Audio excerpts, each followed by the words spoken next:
I see me in Let's the hear. middle, bro. I see me in the middle. You said I'm on the right. I pointed to the left. I don't Uh, that's know. so funny. Okay, anyways, but you'll see we got James Green over here. He's part of the Good Rep Media team. He's actually our developer. He's been with us for about a year now at this point. That's Yeah, been about a year and a month. Yep. Year and a month. Dang, it's time flies, man. I yeah, swear. man. It feels like you've only been on the team for like half a year. I would have guessed. That's I think I crazy. finally learned the scope and the schematics of the team by this month, so it's. Yeah, yeah. I feel like Have I'm you still figured fresh. out? Have you figured out what we do? I think so. Yeah, a little ambiguous, but I know what Good Rep does. I mean, that's a Yeah, start, right? Yeah, there we go. That's all that really matters. exactly. And if you're new here, Good Rep helps small businesses rank on Google. We help you with your small business. We help you with your online presence. We help you get customers in the door. And honestly, if you're a small business owner, if you know someone who owns a small business, or if you're thinking about starting a small business, we offer free 30-minute consultations. We offer a bunch of different podcast talks about how you should go about your online presence as a small business. And those are really important conversations to kind of, I think, take in. By even if it's just osmosis, man. A lot of these tips are very easy. A lot of it's just mindset change. Like, hey, your online presence matters. If you're going to be on social media, post on social media. If you're going to own a YouTube channel, post on YouTube. You have a Google business profile, make sure it lists all of your services. They're really basic, but there's a lot of them, and that's what we generally like to do here at Good Rep. Now, that said, we're going to have a fun one today because I brought James on to kind of dive in about his experience as a developer. I want to do this because I personally am not a developer. I have no development experience. And Jordan, you have some experience with development, but you're mainly graphic design. Like where would you say, like 1 to 10, 10 being expert, where would you say you fall? 6. A 6? Yeah, see, and I would say I'm probably like a 4. A 3 or a 4, honestly. Now, that said, James, introduce yourself. I'd love to hear a little bit more about how you got started at Good Rep. Give us a little rundown. Yeah. I recently graduated with a master's in information and communication technology, and basically, I was looking for a good like this web development side because long story short, I kind of started my career with as a graphic designer myself as well, and then recently just started to transition more into the development side. So I was very excited to see this opportunity. So Yeah. I believe So I when you reached out to. Oh, sorry. I was gonna say when you say you used to work on like the front end doing like development side, was that previous job or was that side project? So development for me was pretty new. I basically didn't really start it till like I started my master's, where I started learning like coding, doing like front end like coding dev, back end stuff. Before that, I was purely just really just graphic design and web design, where I would use tools like Figma, where I think I introduced you to guys. Yeah. Figma is like a wireframe prototype building software where you can get the look and the feel and the function of a website before actually developing it. Mhm. So I was more into that kind of realm. And then recently, after my master's and doing like several boot camps, I started becoming more into the development side where I actually learned how to code and do, actually the whole front and back end like setup. Yeah. So wait. You started with like the development and designs or the design front end and then went into back end. Why go into the back end? I'll be real, because I know I've worked with like Divi. I've done some of these block builders, and if you're tuning in now, you've probably worked with a block builder or like Wix and stuff like that. We personally use Divi at Good Rep. Those are pretty simple, but as you've kind of shown us, they're kind of blocky. But what made you want to do back end development instead of all of this front end stuff? Well, I think it started like a while ago. Just kind of give like a brief history. I won't get too into it, but I started with graphic design out the get go when my dad basically came up with this product tool that launched into several stores for like masonry goods.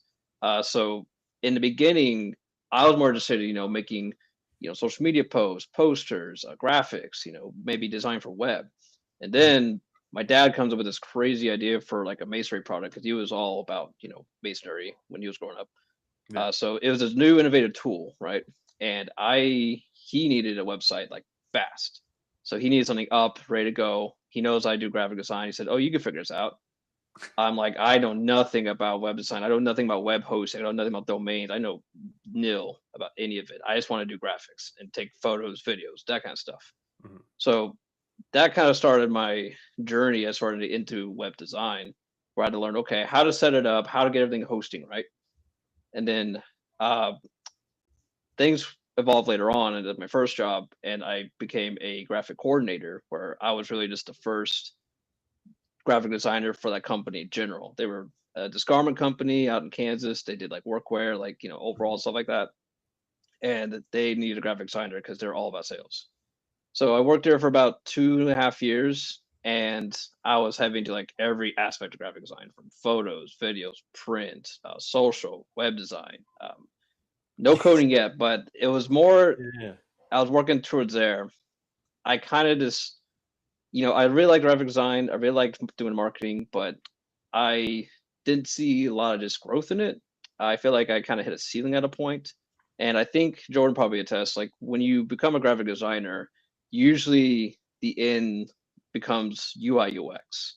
That's Mhm. kind of like the final involvement, if you will. Like when you want to flex out, graphic design showcase, but also have some kind of, That's development the side to it as well. it's the Yeah, developer's that front pipeline. level, that like the facade, the graphic design stuff is like always that thing that you're kind of building out first that everybody sees. So it's kind of that thing that you learn first. You learn how to build that out before you start learning kind of all like the back end everything. And like I went to design school specifically for graphic design.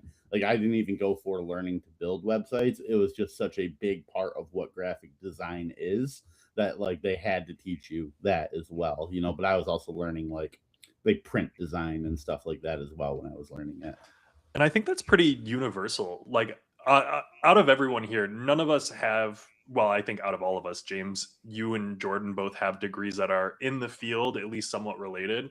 I have a history degree. I'm completely outside of marketing in general. And I got my first marketing job specifically because I had a degree outside of marketing, because the skills that go into working these types of jobs is mainly what James is expressing here. I feel like you've had a problem, someone wanted to launch a product, you had the skill set, the artistic talent, the eye, you have the ability to like, hey, this is how this should look, I want this to be better, I can start. And then figuring out all the technical aspects, I'll be real, you can, like, YouTube can help you figure all of that out. Now, James, I feel like you did an extra step and went for like a master's degree or something like that. Maybe a little bit more difficult than YouTube. But what made you want to do a master's instead of, I mean, what made you want to do a master's, period? I'm thinking about it myself. Like, sell me on this idea. Yeah, well, I working at that company, I felt like I just kind of ran into a ceiling where I'm not going to see any more growth. I was the graphic designer. We basically hired more people on the team. I was kind of taking the lead in all these projects, but I wasn't really going anywhere with it. There wasn't a lot of growth. And this is a time, not to sidetrack too much, but I met my wife at this time. She just got a job at this little, engineering gig. Then COVID happened, and layoffs were laying off everybody, and she was unfortunately affected. And we had a talk, and the move was for her just to go back and finish her master's. She got a bachelor's, she got a degree, she got all that done. So she went back to the same school that we met at. We didn't move too far after we got jobs there. So she went back for a master's. I was kind of just working the gigs, just kind of paying the rent, all that. And then after about a year of it, she convinced me, you know what, I think you should go for your master's too, because there's, now that COVID happened, I mean, online seemed to be just a new paradigm shift. Like everyone's doing remote, everyone's taking classes online, learning stuff online. So I saw University of Denver had a good online certificate. It was called Information and Communication Technology back then. It's now only Information Technology, but this was more about blending the gap between design and development, which I personally loved. I love the idea where I can still use my design skills, use everything I know about it, and actually upgrade and learn some more developmental side, which I personally kind of found fascinating. It was one of those kind of scary things, like, I'm not sure if I'm going to be good at it. I don't know if I can learn it. It's just one of those hurdles I feel like I just kind of just need to get over eventually, because I felt like there was something in me that just needed to do that. So I bite the bullet and I went for it. So we moved around quite the country a bit. I'll just continue my master's online at the time. And yeah, it taught me a lot about UI UX alongside of, how you would actually want to go about building it, from, web servers to front end to back end to working with MongoDB database. I mean, all that stuff. Yeah, it's much more. I want to clarify, because I feel like a lot of people talk about, oh, I don't need college these days. College does blah blah blah blah blah. I'm not for or against college. I think it's too expensive. Degrees are worth it though. The paper 100% is worthwhile. And we'll get into it a little bit here because I want anyone who's listening to get a little bit of valuable, like, hey, if I want to be a developer, maybe this is the route I can go. If I want to maybe grow my skill set, maybe this is something that I can do. Understanding, like, hey, if we're going to be a marketing agency and we're working with a bunch of small businesses, we're bringing this type of skill set. We're not just bringing someone and a bunch of people who are figuring out Wix for the first time or making, GoDaddy AI sites. Which, have you messed with the GoDaddy AI at all? Sidetrack, completely tangential. Yeah, I think I messed with it a bit. I've been doing more of the back-end setups for these sites ever since I did the first prototype launch one. Yeah. I still manage a few sites. I use something called SiteGround, which like web hosts. They also have their own AI version where they kind of help you expedite stuff. But I fit around with GoDaddy a little bit, but probably not a pro at it. No. I don't think that AI is 100% there, at least for anything like that. But I do think it's kind of fascinating to look at and be like, yo, hey, will it work? And I feel like a lot of people, especially small businesses, they're going to buy a domain and then GoDaddy or wherever Wix is going to recommend, hey, use our program here, go try it for free, here's your free trial. They try and set it up with AI, and I've seen a lot of people sharing those like AI sites that they made themselves and talking about how cool they are, and the functionality just is kind of not there in a lot of them. But you definitely are seeing like rapidly, exponentially it getting better. And that'll be crazy to see. I remember like when ChatGPT was like first kind of like hitting the office and we were all talking about it. I used it to like build like that little soundboard website, and like that was like the best it could do, and I had to get in there and like stylize the code and everything a little bit and change it here and there. Whereas now I could be like, hey, make it look like this, and it'll do that for me. So definitely, and that's like what, a 2-year difference. And so now we're looking at it like, oh man, it's gonna be there faster than we know. Yeah. My worry though, and this is where I'm curious, James, your thoughts.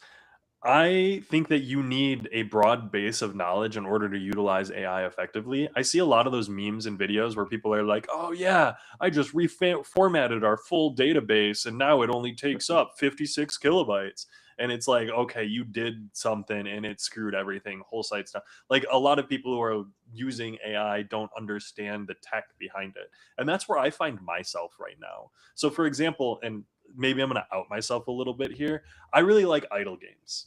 The games that you kind of just let there sit in the browser in the background and you can, have an army of trimps fight each other, or, you have a tower that's defense.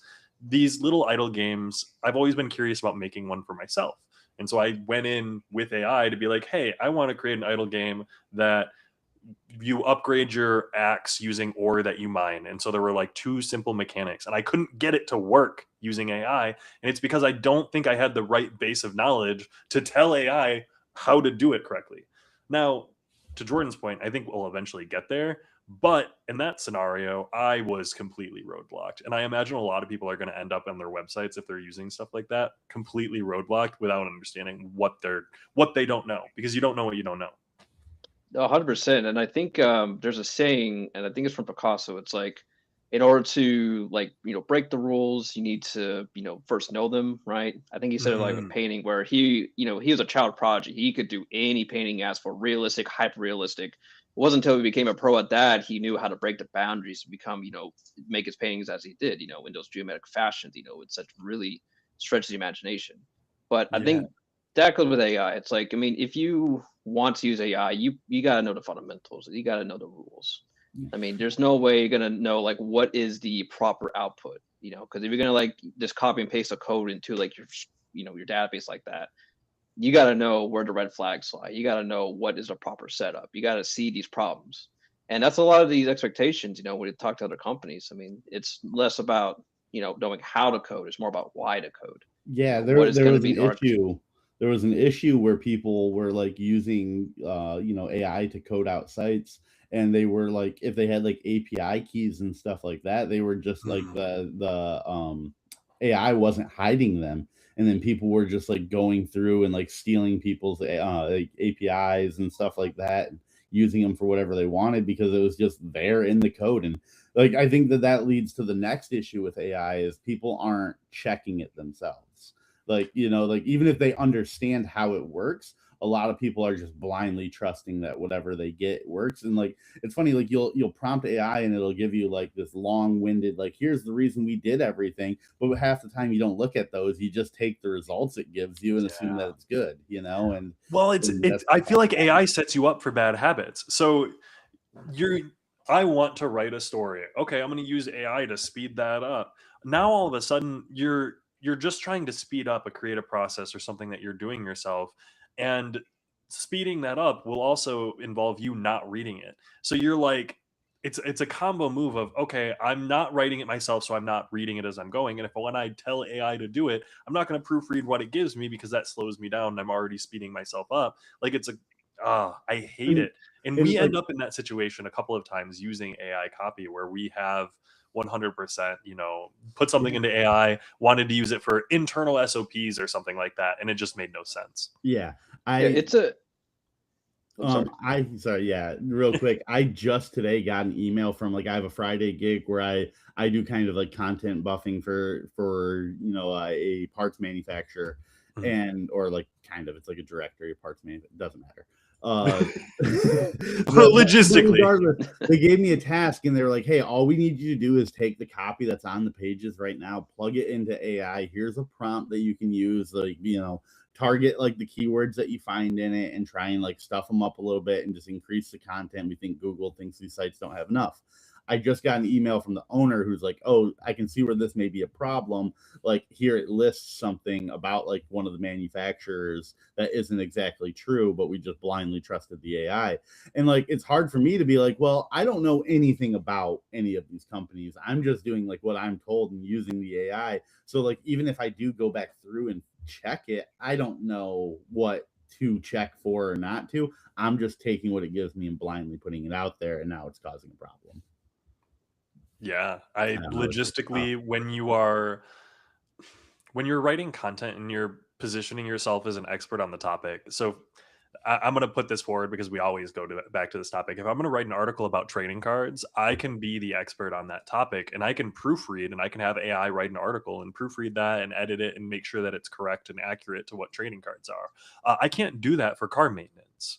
Right. I know some things, but when it starts telling you how to clean out your carburetor and unplug your spark plug and soak it in water so it works, I don't know, brother. I'll be real, that doesn't sound right to me. But like, I'm gonna check that by putting it into Chat GPT and being like, hey, that thing you said, that doesn't sound right. And that's neither here nor there. And if I'm Googling to figure out what the actual logistics of this content piece are, we're not going to be in a good spot. Yeah, and then there runs the issue where it can give you accurate information, but it may not be accurate to your exact situation.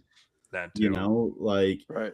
Like AI is smart, but situations are situational, as I always say on the show. And it's like, just because it may apply to one person doesn't mean it's going to apply to yours. So you do need to know like what you can take and what you can't take from what it gives you. Yeah, it's a good efficiency multiplier where it's not really a replacement, but it's great for doing like this boilerplate, like tasks. Like it's super simple stuff, but it's not going to really understand like your architectural like logic. It's not going to know like what you're going for, what the whole seb's going to be for. But if you need to like pump up like a simple modal or form, something like that, yeah, easy. That's something that's kind of easy to copy and easy to paste into, but it can't do the whole thing from scratch. Or like simple little things, like if you're like coding into like the HTML, like a list or something like that, and you have like this whole long list of things that you need to do, copy and paste that into GPT and be like, hey, give me the HTML of this in list format so I don't have to like LI bracket LI, like every single thing that I'm doing, and it can just give me that real quick and save me 2 minutes. Little things like that, great, keep at it, but don't be like, hey, build me don't build me this whole page. Yeah, build me a website, make $1,000 by the end of the month. That's the shit that you get CEOs asking. But you said, James, you used a term that I really liked: efficiency multiplier. If you have a process down and you're being efficient, like Jordan said, turn this into an HTML list. Really easy one-to-one logical conclusions that you don't need to do.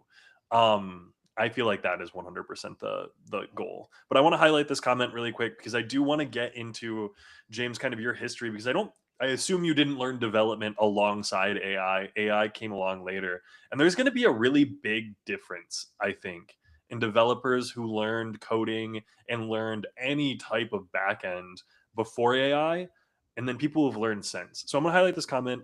James, do you have any advice for developers who are just starting out? Is there anything specific that you think helped you succeed the most? With the understanding that people starting out right now have AI to fall back on 24/7.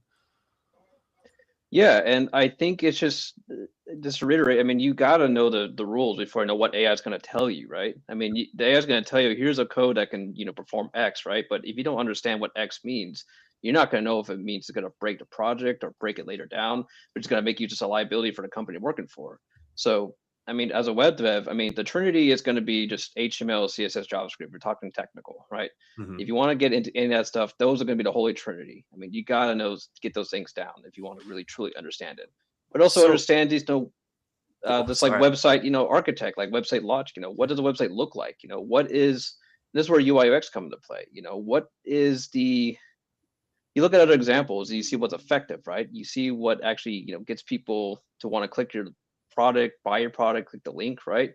Mhm. Get familiarized with the design because design should be fluid, So I feel like, for web devs, it's not enough just really just know how to code, but you got to know what you're trying to achieve. What is the end goal? Why are you going to achieve this, right? So Yeah. get a nice stack of design because AI is not going to replace design. Design, there's references out there. Yeah, you can look at, stuff you can copy and replicate, but it's just too ambiguous, right? Design is going to be, depending on the beholder. Have What does you it look for you? Yeah. So I don't mean to interrupt, but I want to call this out because I see a lot of these YouTube thumbnails and I've been seeing them more and more often, that like really AI cartoon style. Have you seen those? Yeah, I think I saw a lot of AI slop stuff out there. Yeah. So I've been seeing a little bit more of them, and I'll be real. I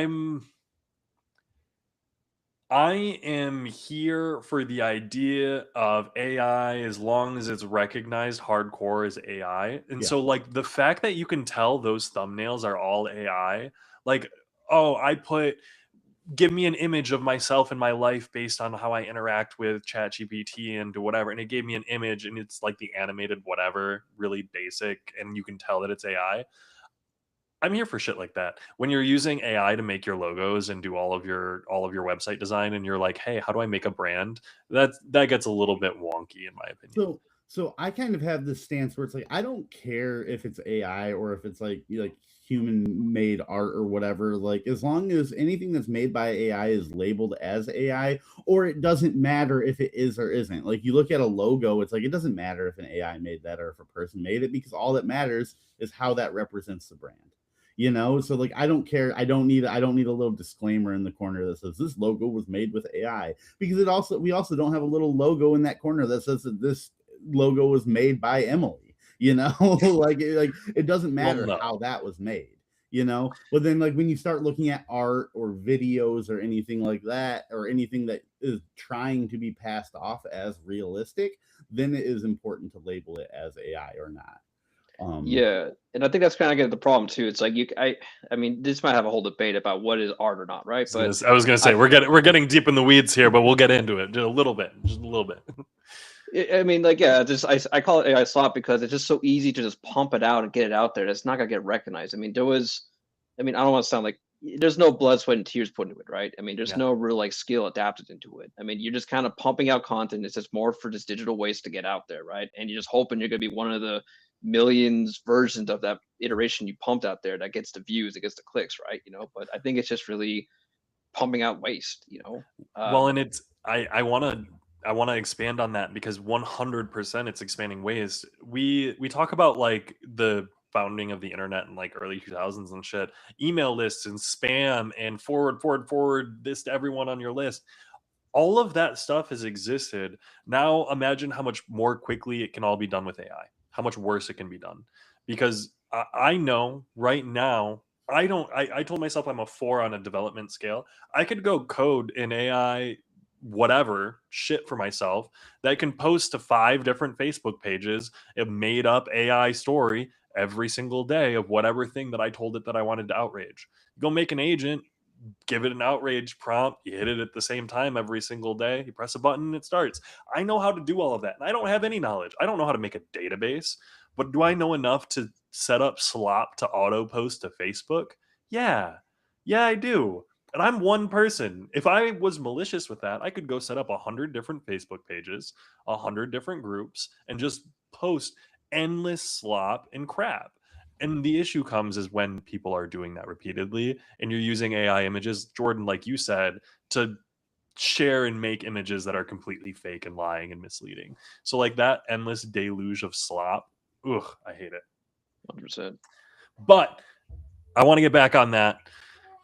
If you were starting as developer right now, you said you wanted to learn the big three. Would you start with like I'm going to go to a university for a 4-year degree, or I'm going to go get an associate's at a community college and then do, 2 years after that? Or are you going to go to like boot.dev and YouTube?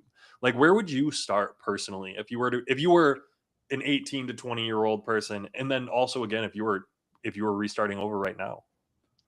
Well, I mean, just with today's economy, it would help to have a degree, I would say. I mean, do you need one? Not really, because a lot of these companies are not looking for what you did.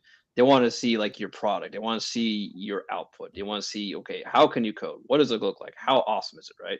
I mean, I know Tesla hired people who never went to high school once, but their products, what they can code is just mind blowing. I mean, it's just like prodigy level. But it's not about what you've done, it's about what you can do. Exactly. Yeah. And then how you can improve that. How are you going to show them like, okay, I did this. What are the metrics? Okay. What does it mean? What is the ROI going to be? Okay. You made a pretty website. Cool. What does that mean? Well, this is the ROI I got by making this website. I made this for this business, right? We got, 10% more clicks on mobile. We got more click-through rates, on the desktop side. Numbers are going to be important, right? So if you're starting out though, I mean, yeah, you're not going to have your first client like that, but anything helps. Any example you could show, even if it's like a side project, that's going to help you at least show you what you can do. So, and I'll even expand on that as someone who has done hiring of devs and things like this. That side project, being able to speak and own a project is huge. I think if you are learning development, if you are teaching yourself anything, as someone who's hired, I don't care how it's done. I care that you can own it and you can speak to it and you can talk about pros and cons, because at the end of the day, like you said, Tesla cares about output. What can you actually do and give me? I have a problem to solve when I'm hiring. Can you solve that problem? And I'll be real, if you're interviewing for development positions, figuring out what that person's trying to solve, because I'll be real, and I want to, maybe now's the time to jump into hiring process here, James. When you applied for this job, do you remember, like, were you going through a bunch of different applications and we were one of 100, or did you like check out our site when you were going through? What was the process there? Yeah, I was looking for something. I was living in Ann Arbor at the time, so I was looking for something that was like more local in the time zone. Okay. And I just recently graduated back in 2024, and I think I joined you guys in early 2025. So I was looking for an upgrade because my last company, again, I hit that ceiling. It wasn't really going to go anywhere. It wasn't really growth. I needed a change. Yeah. And before you guys, I actually interviewed with a company that got bought out by Johnson & Johnson. It was called Shockwave, Medical. And it's this cool little, like, medical device that would like help clear, like, cartilage, calcium buildup in veins, stuff like that. It was very interesting. I went to the first round interview with them, that was more about vibe check, how well can you work with a team, what kind of person you are, that kind of stuff. And then I remember usually when I go to these kind of projects, my first thing I do is I look at their website, so I check for what can I improve? What are some problems I can see right off the bat that I can help you guys fix, right? And I think that's one of the things when I talked to you in our interview, I was bringing up stuff. Okay, yeah, your website is nice, but here's where it could be better. Here's where you can improve, right? The job before that, I mean, simple stuff like they didn't have their home title, figured out in the back end meta description. So that's pretty easy, right? I can tell them, okay, I can fix that for you guys. It's pretty simple. So when I interview with Shockwave, the interviewer, she was the director of website management, right? She told me that, okay, first of all, I know our website sucks. Second of all, we're going to be rebuilding it, all right? So the whole interview was nothing about the website at all. It was all just a personality check, right? About, how well can work with a team. If you got this problem, how are you going to solve it? Tell me about the time you had a problem, you solved it, right? So, going into that, you just want to like do your homework though. You want to like be prepared because you don't know if that's going to be a scenario, right? Yeah. Did you like that? Because now I'm curious if I should have included something technical. And that's one thing. I'll be flat out. If you are a developer, if you're studying development, there's usually some part of a technical interview in there. Is there not? Like where they give you some type of Yes. project or they want to see something. And I'll be real. I don't think we did that. No, I think for this job, this felt more like a design heavy Yeah. job. Like, let me see your work. What have you done before, right? And then here's some metrics to show like how impactful it was. If you're Mhm. going for a straight up development job, yeah, you're going to take a technical test. They're going to want to see how well you can understand the basics.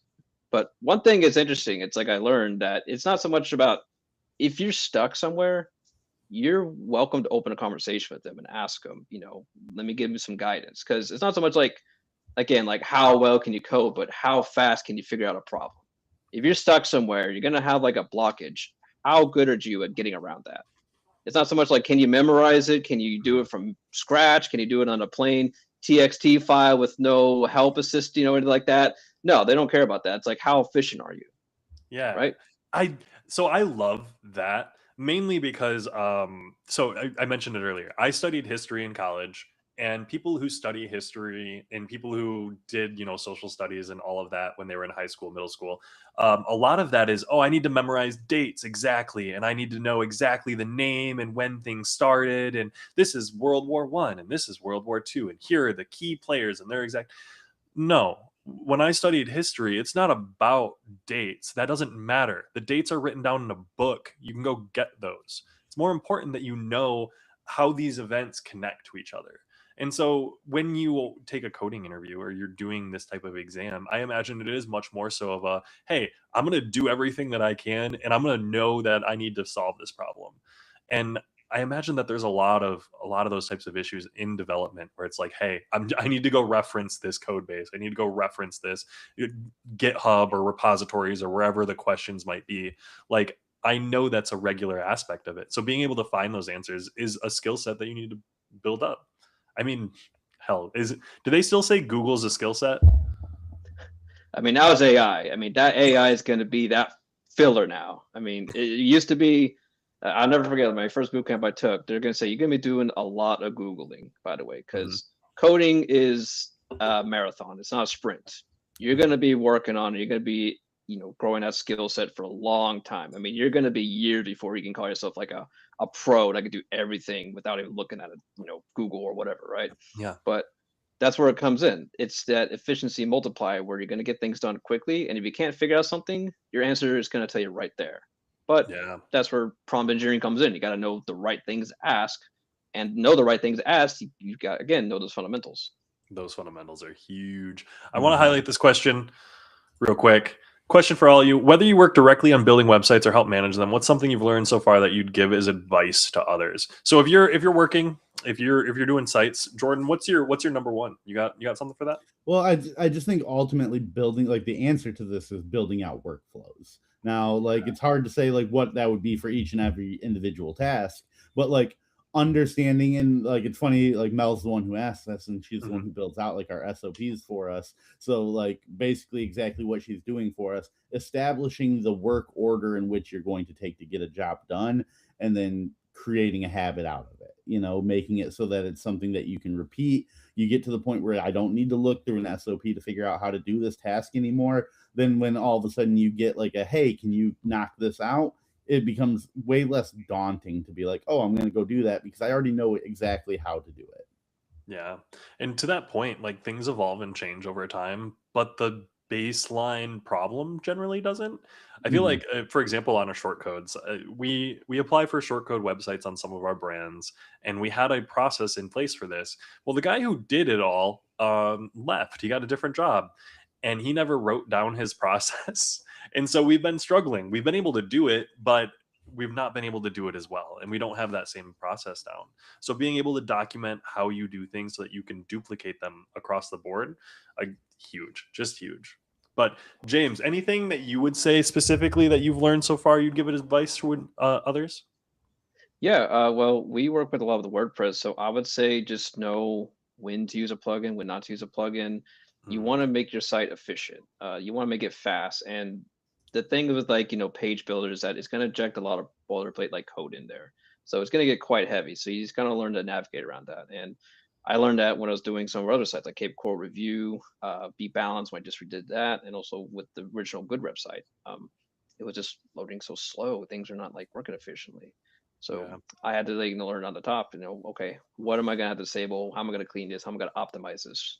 So that's gonna be a good like SOP for us having a future. I feel like, how are we gonna streamline this process? We know what is the exact setup to make the most efficient, like because there's a lot of useful tools out there, but then like it starts becoming like, well, when does your toolbox get full? Like you don't need 4 hammers. So exactly. we don't need what was the issue that we were running into? We don't need 4 different cache systems, or was it 3? We had like Lightspeed, Divi was doing it on its own, and then like we just had all these different systems. And thank you, James, for figuring that one out. Yeah, 100%. I was going crazy on that site. Yeah, I was banging my head against the wall at first too when I was running into that. I was like, oh, now I see what Jordan's going through. I understand now. This is I was brutal. It got to the point where I was like, listen, like James is gonna take this one over. I know he's gonna figure it out. Like, I don't know that I can even get in there and make changes anymore because it is driving me that crazy. Yeah, it was brutal. It's nuts. And to close that question out, I would say my biggest advice is like these guys have said, start doing a thing, be consistent, take some time out of your day to like learn. James, you were talking about how when you first got started, dad had a product and you were like, bet I'm gonna make something for this, let's make a website. Being willing to tackle that problem in the first place, having the mindset where you're like, okay, I guess I've got to do this, and then you go and you figure it out. I think that's the biggest first step anyone can take. So if you're looking for something that you can like take away from this conversation, be the person who will solve the problem. Every marketer I know who's succeeded, everyone who's been able to succeed, at least our company, they're self-starters. They will go out and find a way to solve a problem. And you'll find that as soon as you start pushing those things off or not solving those problems, things will start to go bad again. So I would say, focus on that. Yeah, get involved. Start a project. Don't get stuck in tutorial hell where you're just going to be copying and pasting like someone else's job. You want to actually get in there and actually learn what it takes, because when you do these tutorials by yourself, you're basically all alone, right? When you get into a project like that, you got people who's going to hold you accountable, right? And that's going to really light the fire, on your butt, right? Well, it's people holding you accountable, but also like Jordan, you made your own AI soundboard site. You did that yourself because you wanted to hold yourself accountable and be happy about it. So it was just like a little fun little side project. Well, I wouldn't even call it a side project. I just wanted to laugh, and like I saw a funny opportunity. We had Joe on here, Joey Matterhorn on here yesterday. He can say some outlandish things, and I found a fun opportunity to maybe like boost a little morale in the workspace. My goodness! I think it was like my 5th day you introduced me to that. I made that like 2 years before you were even part of the team. Oh my god! I will say, I think the projects for yourself, especially the ones that you like enjoy, are really important. I'm not a developer, but I've been doing like the YouTube stuff and making content. Half of the reason I'm feeling like better and more confident in doing these videos, being on camera, is because I record myself for an hour making YouTube videos for fun. And I enjoy that. Like, it's a thing that I do for me. And that makes me care a little bit more about some of this other stuff that I'm learning and being able to do. So find that project. Definitely don't just sit there on tutorials, even if it's a dumb project. Like, I'll be real, making a soundboard probably isn't the most profitable thing in the world, but solving those problems and putting it out there, it's pretty cool. I mean, or it was also like I said, it was very early in like the Chat GPT like life. It was still pretty new. And so I was just kind of testing the capabilities at that point, just seeing what I could do with it. Yeah. Well, and so come up with a project, man. Which, James, did you have any projects when you were going through school? Like, was it just your dad's product, or? Well, in my bachelor's, that was basically my whole internship, everything, where I learned every real world aspect. I mean, again, that was more in, I was in graphic design. So I learned everything, making the logo, brand identity, get stuff printed. I printed stuff for trade shows.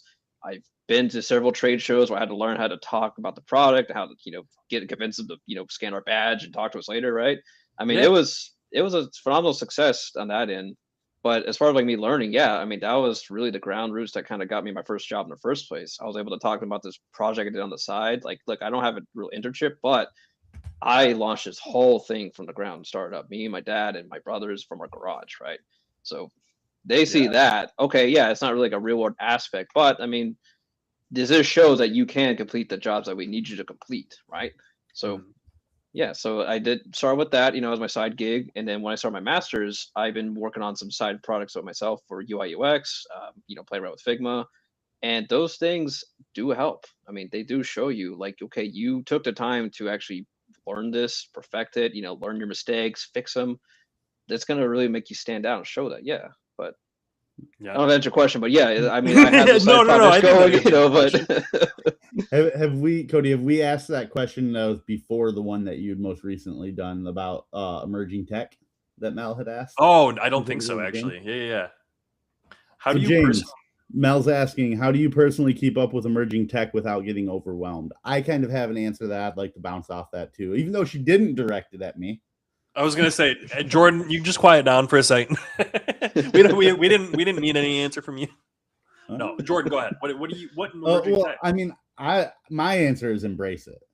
Like I think we're only where we are because tech is evolving, and like some of it is scary and there are some downsides to it, but like embrace everything as a progressive step forward and learn to utilize it in proper ways, and it won't be as bad as we kind of think it can be. So like as an example of that, because for me, the big part of that question is without getting overwhelmed. I feel almost like a constant state of overwhelm, at least these days. There's a lot going on. Like you said, there's a constant deluge of slop out there. There's also a constant deluge of not slop. That is a lot of news going on. And it's really difficult to not feel overwhelmed, especially when I'm hearing, hey, let's try out this new SEO. Let's just check out this new analytics tool. Let's check out this new ranker, this new blah, blah, blah, blah, blah, blah, blah. So anything specifically on like getting overwhelmed? Because I do think you need to embrace it. That's not wrong. I think take it in bite size. I mean, for me, to answer the question, I use this newsletter called TLDR, and that has different funnels from dev, marketing, SEO, entrepreneurship, AI. So you can subscribe to different ones, but I usually learn things from there. I love following channels like Instagram, LinkedIn, where again, it's just little bite-sized snippets. Like, okay, here's a new thing that happens. Okay, here's what it might replace. Here's what it might mean for you, right? I think it's good just to always keep on your finger on the pulse of like what's new, what's innovative, what's coming out, because you might spend years learning this one process, but then, oh, guess what? AI replaced that now, right? So was that process good to you? And you just want to stay up to date and know like, okay, what are the trends that's going on now? So I'd say just, find some channels on, I know some great ones, Instagram, JS Mastery, if you're more into like the dev side, that's my favorite. They always keep everything, to like the maximum level of like what is new, right?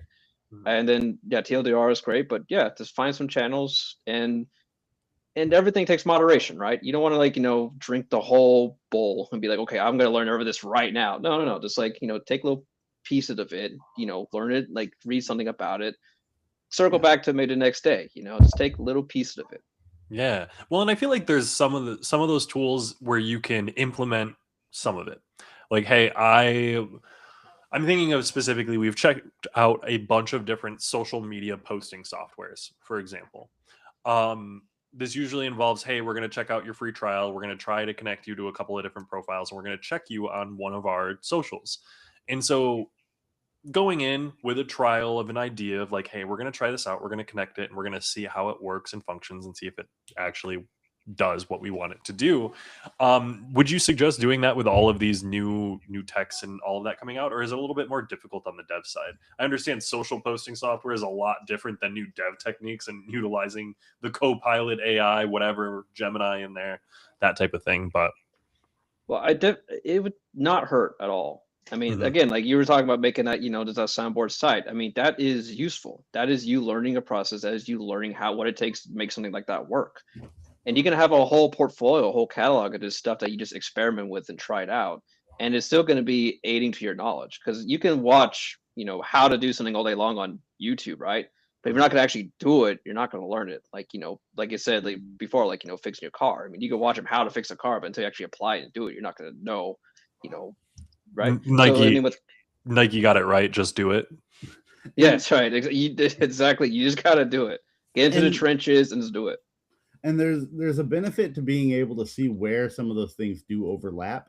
Like Cody, like you were talking about like social media posting versus like web development and stuff, and like it made me think of like ManyChat, which isn't necessarily social media posting, but it is still social media, and it's something where you may be like, oh well, learning that isn't going to be the same as learning like a website thing, but then it very much is logic scripting.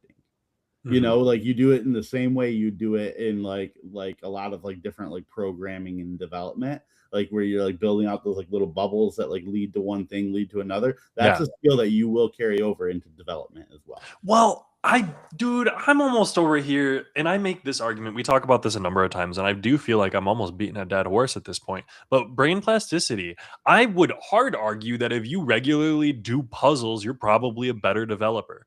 Because if you're doing puzzles regularly, you're solving problems regularly. If you're working out your brain, which is a muscle, regularly, you're going to be able to, I say brain plasticity because that references your ability to make new connections in your brain and to basically think differently, understanding new connections, new pathways, new pattern recognition. It's really, really powerful when you can recognize those patterns and the changes over time. And so for me, that's what I would suggest. You need to do some puzzles, do some of that brain work on your actual thought process, work on that brain plasticity. It is that basic. We have another question. Sorry, finish. Say your thought. No, I mean, that's like I say. No, I mean, it's a muscle, so you either use it or lose it, right? I mean, if you're not going to learn these skills, and I mean, there's so many things I remember in my master's to be a lot in the beginning, right? That we had to touch on. I haven't touched that since. So if you ask me again, hey, can you tell me how to do this? I'm not going to help you, because I mean, I was so out of the practice. There's been times where I've been like, just think about one thing I learned in college. And I'm like, I don't know. Well, I can't think of a single thing I learned in college. But if it's in front of me, I'll probably be like, oh yeah, I remember kind of how to do that. But like in my brain, just recalling like just one lesson. Well, like, dude, I'll be real. I feel like that at improv sometimes where it's like, oh, you're going to do a war scene. What is war? What you just mind blank on it. As soon as someone asks you a question, you're like, okay, you guys are in a school. And you're like, what are we doing? What's that like? I've never been there before. I've never done that. What do you mean a school? Oh my gosh. But I feel like it's really similar where you ask someone a question about a thing as soon as they're on a stage or they have a light on them and they forget. Oh yeah. We have another question from Mel down there, Cody, at the bottom if you want to do that. For someone like me who works in WordPress but doesn't know much about the developer side, what's something I should learn or understand to better help both you and myself? Ooh, actually, I want to frame this a little bit even more good reppy, because if you're a small business owner, chances are you don't know how your website works. Chances are you don't know how updates and all of that work. And there are some tools that I think are useful, but James, hit on that. Yeah, no, that's a great question. And again, I think it's just really familiarizing what it takes just to have a good website. Not so much like the technical side, like how fast it loads, but what are some good sections that are easy for people to access. This is more like understanding the user experience side of it, right? Now imagine you're going to go to a website. Just think about what your favorite website is and why is it your favorite website, right? Is it because you can like capture the information super easy? Are the buttons easy to click, right? I mean, I think to answer that question particularly, it's like, yeah, what is a good experience to you? What is a good font size? What's a good section that would make it easy to access, right? Really, the user experience is really the biggest hurdle for business to have their biggest success. I mean, you can have an awesome, cool looking website, but if it's impossible to get to the checkout, it's going to flop, right? Mm-hmm. You want something that's going to be functional and easy for people to access. So I really think for other people who are not like development savvy, you're experience savvy. I mean, you play with apps, you play with websites probably every single day about the bed, So just you recognize, what is that success mean to you? What does success even mean? Yeah, like with this question pertaining specifically to WordPress, like realistically, like you said, like kind of whatever it is that you're trying to accomplish, like just understanding where in WordPress you need to be to accomplish what you want to. And typically, I think if you're not the one building the website, it's going to fall under a plugin somewhere, and so just familiarize yourself with like the website you're going to, the plugins it uses, and like what you need to touch in there, because there's a lot, like WordPress is confusing. There is like a lot of different layers to it, but it's also, like I say, it's confusing, but it's also so simple. Like it's got a very easy to navigate menu at the back end of it. You can get to where you got to get to easy. It's just kind of understanding what you're seeing once you're there. And so if you familiarize yourself with the plugins that you yourself will be using, then it will all become easy and fall into place from there. And I wanna touch on this from not a developer perspective, because you guys are both in the back end of websites, and I've personally removed myself from all of the back end of websites.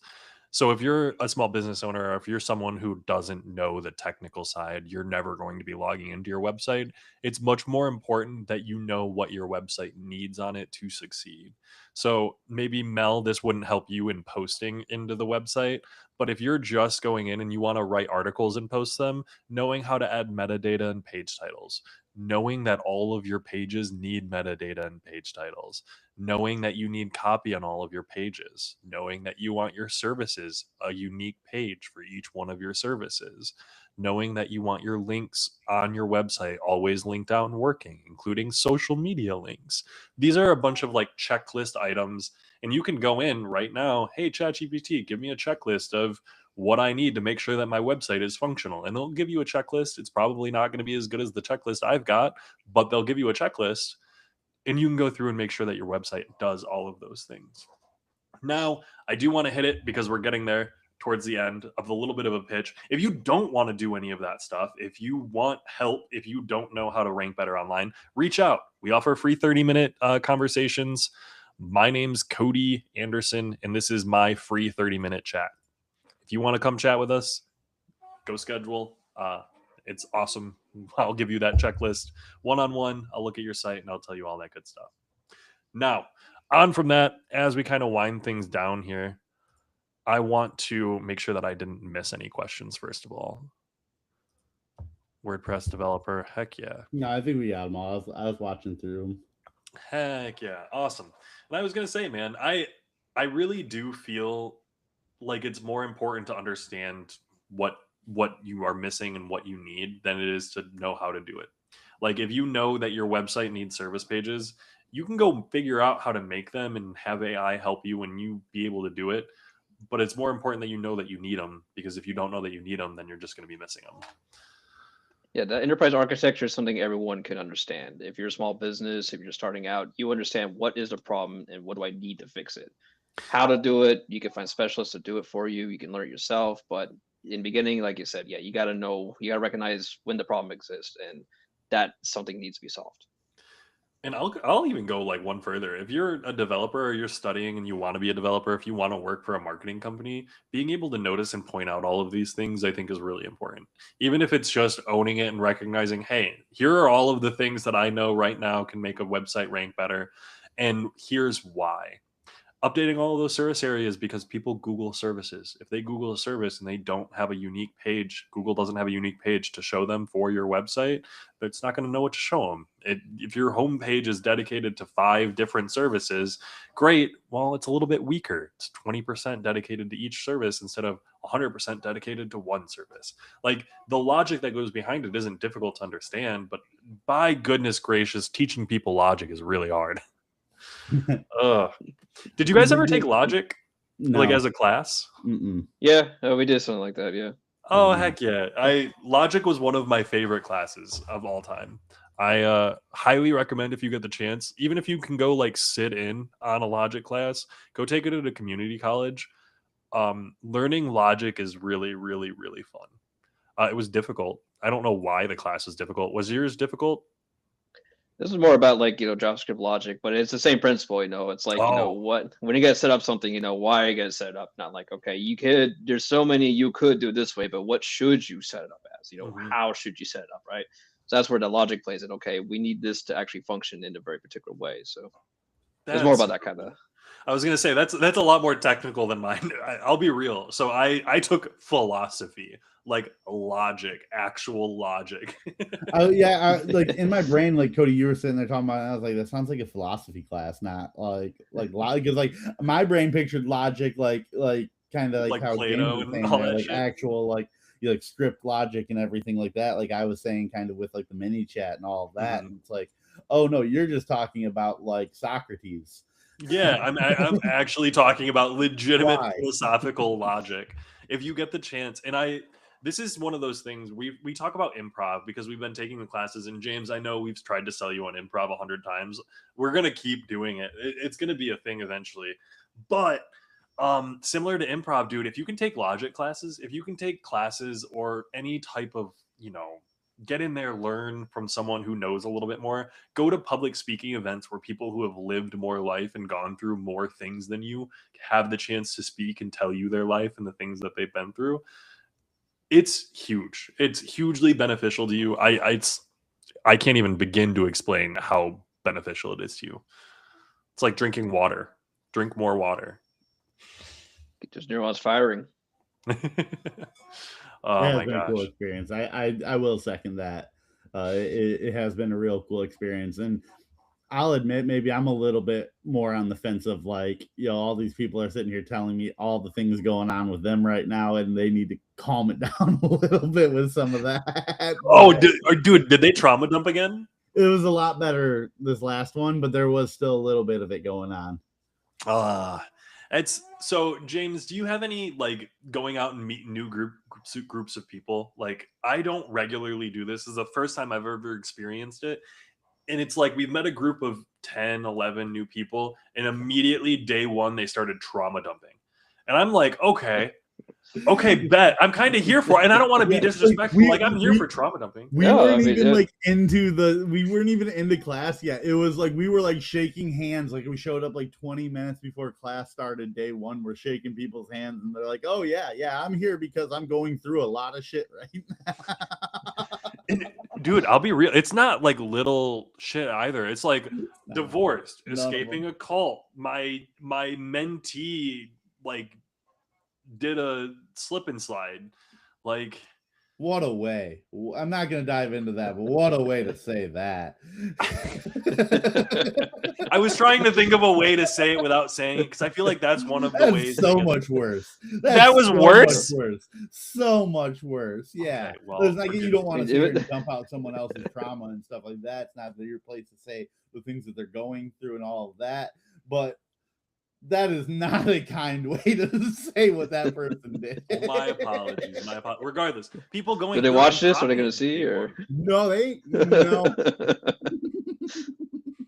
Oh, Anyways, people going through it, it is aggressive, and it is. I hope it continues to improve because I agree. There's a little bit intense trauma dumping, but also like, dude, people are going through a lot of trauma right now. If you're being traumatized by current events, like love goes out for you, man, because and, shit's tough.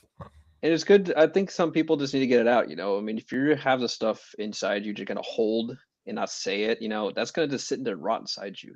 So sometimes Yeah. you're just helping someone just being the ears. You want to be the person that actually reciprocates that. Like, okay, you said your piece. I just met you, sure, but I mean, you got out of you now, so you feel better, right? Yeah, and it's a lot. It's a whole experience being there for people. It's part of subscribing to being human, man. It's part of what we're all here for is existing and interacting with others. So, We're all in it together. with that said, James, thanks so much for joining us. You got any final words that you want to share about development, working at Good Rep, any education or last minute advice? Yeah, I would say if you want to really get into dev, there's some awesome free resources. One I use called Scrimba. It's amazing freemium, but you can learn the basics pretty easily. Something called the Odin Project. It's like full stack curriculum, but you're setting up like real environments, building difficult projects. Free Code Camp is also great. It's bite-sized lessons. It's great for if you're like starting out. And then of course MDM Web Docs. That's like the Bible of everything. It's not really a course, but if you want to refer to something, that's going to be the source right there. Oh, heck yeah. Well, awesome. You heard it here first. Go check all that stuff out. If you're interested in checking out some of these online resources, if you do want a little bit more of handholding to check those out, feel free to schedule with me at goodrep.media/chat. Real easy, real simple. Offer a free 30-minute conversation for anyone who's interested. And James, thanks so much for joining us. Jordan, I appreciate you being on, helping me with questions here as we get this conversation going. And join us at 2 p.m. on the Joey Matterhorn channel, where Joey Matterhorn himself is going to be talking about his experience with diabetes. It should be a really interesting conversation that we're having over there. But hope to see you guys next week. Thanks for joining us again.